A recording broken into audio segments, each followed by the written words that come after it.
I'm gonna sing, I'm gonna shout, I'm gonna let the reason out that his love goes on forever. I'm gonna take it all the way. Thanks for tuning in today on this Tuesday, October 26, 2021 to the Maple Minute. I'm Pastor Bill. And today I want to talk to you about what I've titled, In My Opinion. In my opinion. That's one of our struggles. And it's not when I'm not talking about my personal opinion, although I am each individual opinion. And it's an opinion that we have sometimes that devastates us. It's the opinion that believes this: I believe I have to be pleased with myself to be pleasing to God. That's such a limiting thing, and really this thinking is so very common, and it results in a feeling of inadequacy, insufficiency, and lacking. And much worse, sometimes we assume that God feels that way about us too, and that is the real difficulty. And that's such a tragic, giant leap of logic. And just so you know, it is totally dead wrong. Yet, we have this assumption all the time. Maybe we feel bad about something we did or didn't do. Or maybe we're embarrassed about a character defect that we know is damaging to us, but it just never seems to go away.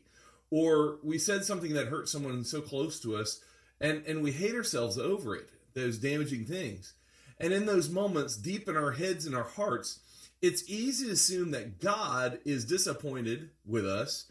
And not only is he disappointed, but he's also frustrated with us as much as we are. I want you to know God's not, though.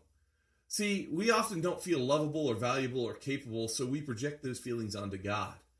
If I had a nickel for every time I had someone in the church come up to me and say, but I'm not capable, but I don't feel like I have the ability, I don't feel like I can do those things. And I want to shout and say, exactly, that's the point, because God is your strength, God is your power. But what we do is we hide in shame from the one that is God that we need the most, precisely when we need him the most. We isolate and separate, not just from other people, which is pretty bad, but from God. See, instead of turning to God as a source of healthy self-image, we spend our time trying to convince God often that we aren't as bad as we feel we are. We apologize, we repent, sometimes we even grovel a bit to God, hoping that somehow we can convince God to like us more than we like ourselves. Not going to happen. See, the truth is, he already likes us more than ourselves. And even when we aren't pleased with ourselves, we're still pleasing to God. That's the bottom line. And you might ask, well, how do you know that? I know it because God loved us before we ever loved him.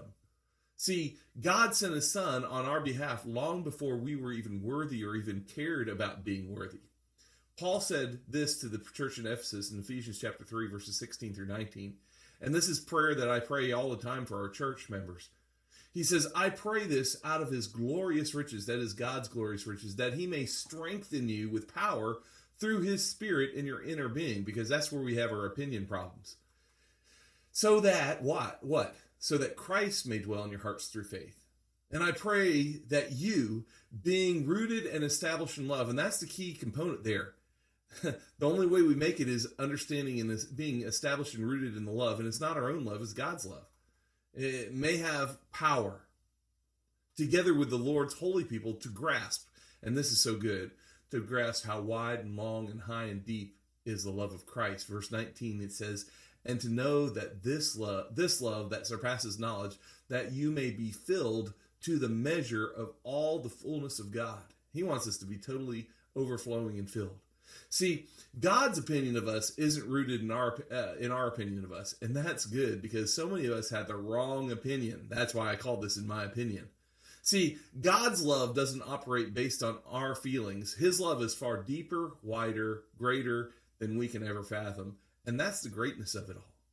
See, emotions are a wonderful and normal part of life, but they were never meant to be the barometer of God's opinion towards us. So when you say, I just don't feel like I'm loved, I don't feel like I'm worthy, I don't feel, listen to what you're saying, because your feelings will lead you astray. So as we think it over, let me ask you a few questions that you can either just contemplate for yourself, or I always encourage you, find someone, a close person, maybe even family member, to sit down and discuss their feelings and your feelings.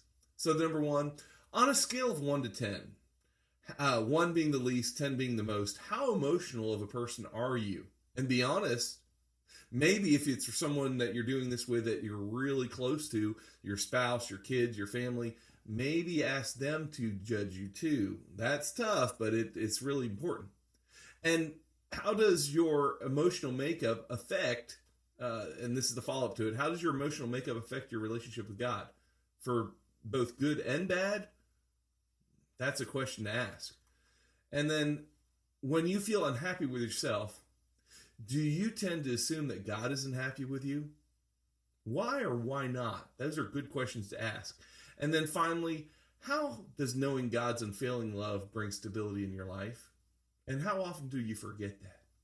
So I would encourage you, never overlook the strength of God's love that he wants to put in you. He died for you, as Paul would say, while you were still a sinner, somebody who was worthless. You haven't gotten any better, but God's love hasn't changed either, and that's the great thing. So your opinion in this matter, it doesn't really matter. Only God's, because he loves you no matter what. So until next time, this has been the Maple Minute. I hope you'll take some time to think of these things through and think about the love of God. His love reaches to the highest mountain. His love stretches to